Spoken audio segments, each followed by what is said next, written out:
उत्तर प्रदेश में आलू की खेती बहुत ही फेमस होती है। उस गांव में बलवंत बोलकर एक किसान सेंद्रिय पद्धति से आलू की खेती करते रहता है। वो सब में घुल मिल जाता था।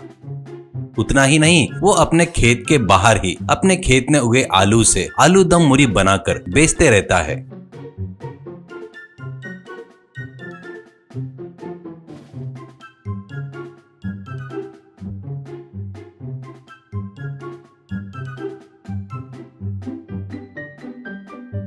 उसके लिए उस रोड पर जाने वाले हर एक व्यक्ति रुककर आलू दम मूरी को खाते रहते हैं।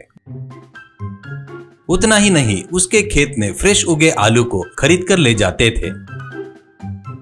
बलवंत के बुद्धिमानी की वजह से आजू बाजू वाले के खेत वाले किसान भी कुछ सलाह चाहिए होती तो बलवंत से ही पूछते रहते हैं। उतना ही नहीं, बलवंत अच्छा मजाकिया होने की वजह से किसान टाइम पास करने के लिए भी वहां पर आते थे।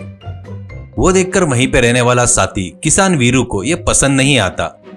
ऐसे ही रहते हुए एक दिन बलवंत के आलू मूरी के पास बहुत गर्दी हो गई देखकर अपने चेले किरण से, ये क्या है रे बाबा, दिन ब दिन फेमस होते जा रहा है। ऐसे ही रहा तो अपने को यूनियन प्रेसिडेंट की पोस्ट नहीं मिलेगी क्या? ऐसा कहता है किरण। भैया तुमको लगा तो पक्का वैसा ही होगा, आप नहीं जीतोगे, ठीक है ना, आप टेंशन मत लो भैया। ऐसा कहता है वीरू। अरे बैल कहीं के क्या बात कर रहा है, सब अपशकुन वाले बातें कर रहा है, छी बेवकूफ करके बोलता है किरण। क्या भैया, आप बोले तो गलत नहीं, पर मैं बोले तो गलत क्या? ये देखो भैया, फालतू की बातें मेरे साथ किए तो मैं यहाँ से चला जाता और जाकर बलवंत के पास ज्वाइन होकर तुम यूनियन का प्रेसिडेंट बनने के बाद तुम बैंक में से 5 लाख दबाने का प्लान बनाया है करके ये सब बता देता भैया। ऐसा कहता है वीरू। अरे यार, तेरे को हिस्सा देता करके बोलने के बाद भी ये फालतू का क्या है रे, ब्लैकमेलिंग? पहले उसका क्रेज खत्म हो जाना जैसा कोई तो भी आइडिया दे। ऐसा कहता है किरण। उसका क्रेज खत्म होना बोले तो उसका फेमस आलू दम मूरी उससे अलग दूर करना होगा। उतना ही नहीं, उसकी अच्छाई पर चोट पहुंचाना होगा। ऐसा कहता है।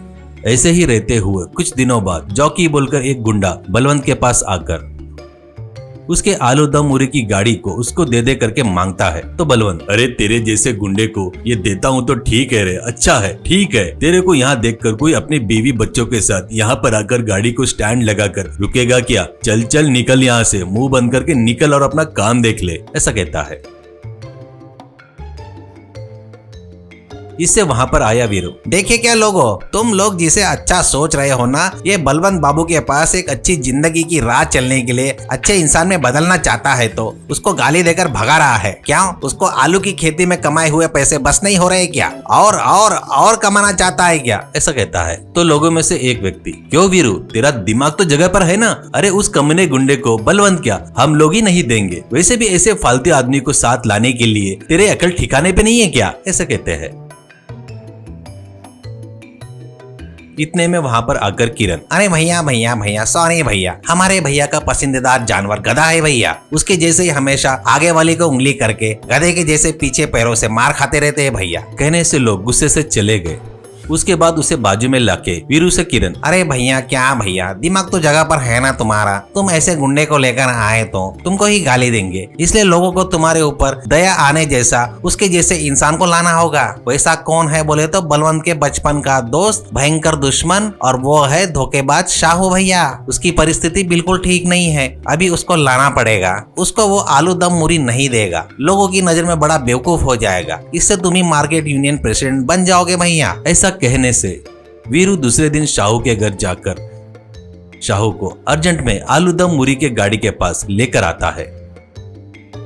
अब बलवंत से वीरू, देख बलवंत, कल उस जॉकी को गुंडा बोला, ओके मैं एक्सेप्ट करता हूँ, नहीं करके नहीं बोलता हूँ, पर अभी ये तेरा दोस्त शाहू है, एक जमाने में तेरे बचपन का दोस्त है, उसको दे दे ये गाड़ी, उसकी परिस्थिति अभी ठीक नहीं है। ऐसा कहता है शाहू। अरे बेवकूफ, कुछ तो भी अर्जेंट काम है करके लेकर आया, इसलिए क्या? बलवंत ने बहुत पहले ही मुझे ये काम कर ले करके बोला था रे, मेरे हाथ पैर बराबर काम नहीं कर रहे हैं, इसलिए मैंने मना कर दिया। इससे मेरी परिस्थिति देखकर बलवंत ही मुझे महीने के खाने के लिए, इलाज के लिए, सबको बस होना इतना पैसे दे रहा है। ऐसा कहने से लोग तालियां बजाते हैं। वो देखकर वीरू से किरण, हो गया भैया, पूरा हो गया, अब कोई नहीं है भैया, तुम इस गांव में फालतू बचे हो। यूनियन लीडर की आशा छोड़कर उस आलू दम मूरी की गाड़ी तेरे को ही चाहिए करके बोलो भैया, तुम ही मुझे दे दो, बोलो भैया। ऐसा कहने से गुस्से में आकर वीरू उसको पकड़कर मारने के लिए उसके पीछे भागता है।